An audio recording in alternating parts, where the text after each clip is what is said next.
എമ്പുരാൻ സിനിമയുടെ ടീസർ ഇപ്പോൾ ഒരു റെക്കോർഡ് നേടിയിരിക്കുകയാണ്.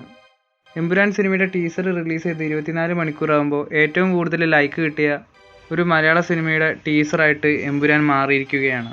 3 ലക്ഷത്തോളം ലൈക്കുകളാണ് എമ്പുരാൻ സിനിമയുടെ ടീസറിന് കിട്ടിയിരിക്കുന്നത്. ഉടനെ തന്നെ 5 മില്യൺ വ്യൂസും സിനിമയുടെ ടീസർ സ്വന്തമാക്കും.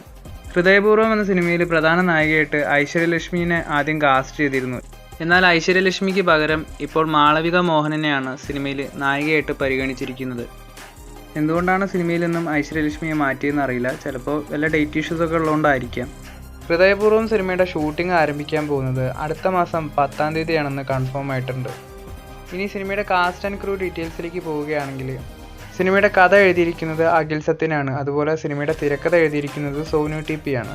സത്യനന്ദിക്കാട് സംവിധാനം ചെയ്യുന്ന ഈ ഒരു സിനിമയിൽ ജസ്റ്റിൻ പ്രഭാകരനാണ് മ്യൂസിക് കൈകാര്യം ചെയ്യുന്നത്. ഇനി സിനിമയുടെ കാസ്റ്റ് ഡീറ്റെയിൽസിലേക്ക് വരികയാണെങ്കിൽ സംഗീത സിദ്ദിഖ്, സംഗീത് പ്രതാപ്, നിഷാൻ, ലാലു അലക്സ് എന്നിവരാണ്.